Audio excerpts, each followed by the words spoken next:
நேயர்களுக்கு வணக்கம். இப்பொழுது மட்டன் கிரேவி எப்படி செய்யுதுன்னு நம்ம பார்க்கலாம். அதுக்கு தேவையான பொருட்களை உங்களுக்கு சொல்கிறேன். மட்டனை நம்ம இப்போ ஊற வைக்க போகிறோம். அது மசாலாலாம் நான் எடுத்து வச்சுருக்கேன். அதுக்கு தேவையான மசாலா நான் உங்களுக்கு இப்போ காமிக்க போகிறேன். இப்போது 1/4 ஸ்பூன் மஞ்சள் பொடி இதில் நான் சேர்த்துக்கிறேன். 1 ஸ்பூன் மிளகாய் பொடி எடுத்து வச்சுருக்கிறேன். அதையும் நான் இதில் போட்டுக்கிறேன். இஞ்சி பூண்டு விழுது 1.5 ஸ்பூன் எடுத்து வச்சுருக்கிறேன். அதையும் நான் இதில் சேர்த்துக்கிறேன்.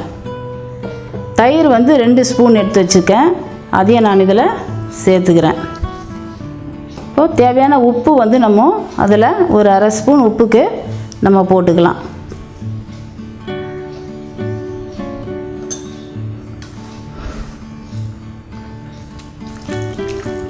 இப்போ இது எல்லாம் மிக்ஸ் பண்ணி ஊறணும். இதை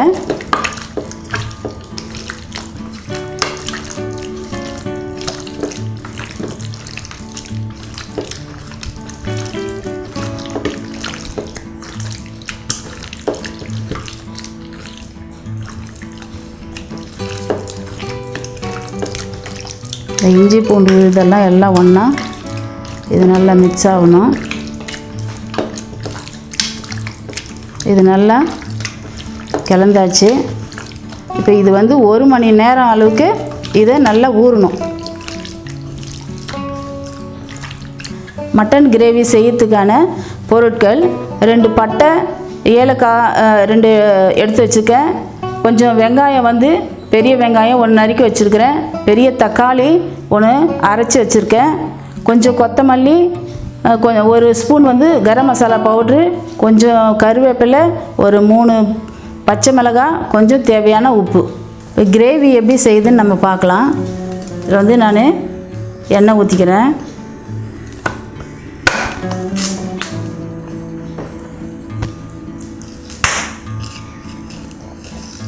பட்டை ஏலக்காவை நான் அதில் போட்டுக்கிறேன்.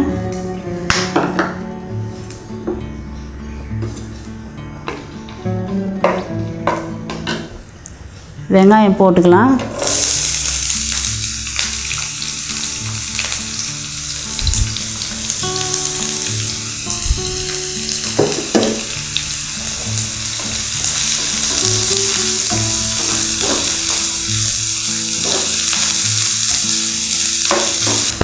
இப்போ பச்சை மிளகாவை இதில் நான் சேர்த்துக்கிறேன்.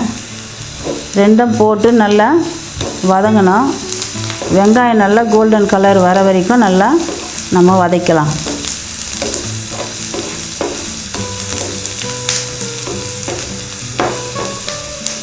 இப்போ வெங்காயம் நல்லா வதங்கிச்சு, கோல்டன் கலர் வந்துடுச்சு. இப்போது நம்ம மசாலாலாம் போட்டு வச்சுருக்கிற இந்த மட்டனை நான் இதில் நான் சேர்த்துக்க போகிறேன்.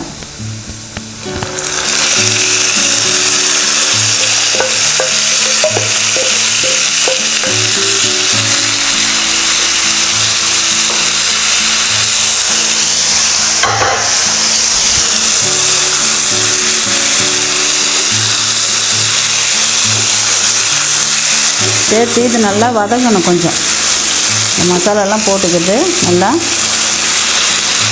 கொஞ்சம் நல்லா வதங்கணும். கொஞ்சம் நேரம் விடணும். ஒரு 10 நிமிஷம் நல்லா இதிலே ஊறி நல்லா மசாலாலாம் அதில் இருக்க தண்ணியெல்லாம் வடியணும் கொஞ்சம் நல்லா.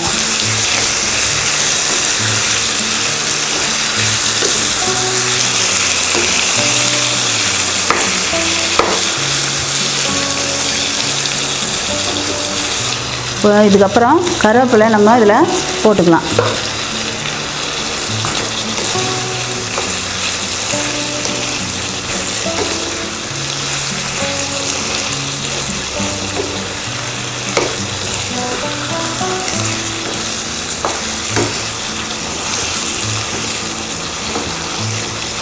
இப்போ கரம் மசாலா பவுட்ரு இதில் நான் மேலே இதில் தூவிக்கிறேன்.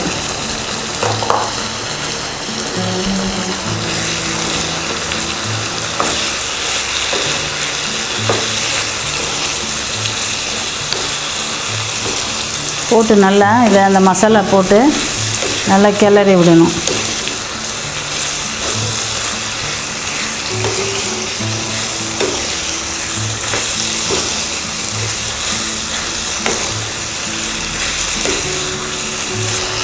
தக்காளி வந்து நான் மிக்சியில் போட்டு நான் அரைச்சி வச்சுருக்கிறேன். இது வந்து ஒரு 2 ஸ்பூன் நான் இதில் ஊற்றிக்கிறேன். டேஸ்ட்டுக்காக நம்ம வந்து அந்த புளிப்பு வேணும் அப்படின்றதுனால கொஞ்சம் அதில் ஊற்றிக்கிறேன்.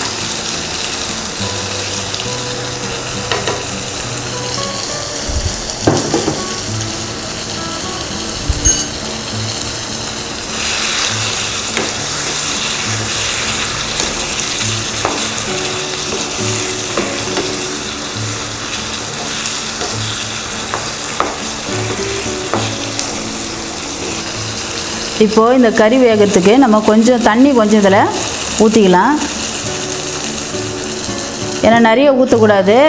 நிறைய ஊற்றினா குழம்பு மாதிரி ஆகிடும். கொஞ்சமாக நம்ம இதை ஊற்றிக்கலாம். நம்ம இதில் தேவையான கொஞ்சம் உப்பு நமக்கு பத்தலைன்னா உப்பு கொஞ்சம் நம்ம அதில் சேர்த்துக்கலாம்.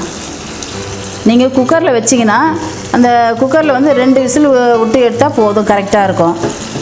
இல்லைன்னா இந்த மாதிரி வேக வைக்கணும்னா கொஞ்சம் தண்ணி ஊற்றி ஒரு 1/4 மணி நேரமாவது கொஞ்சம் அது தண்ணி சுண்டுற வரைக்கும் வேக வைக்கணும்.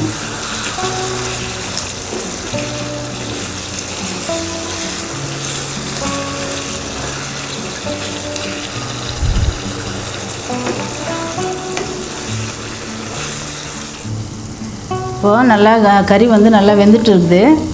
இப்போது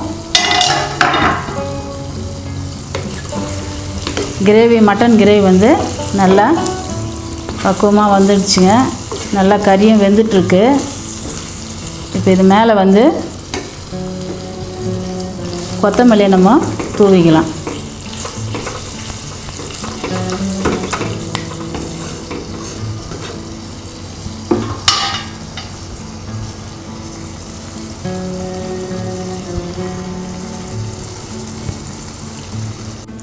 மட்டன் கிரேவி ரெடி ஆயிடுச்சு. நீங்கள் வீட்டில் ட்ரை பண்ணி பாருங்கள்.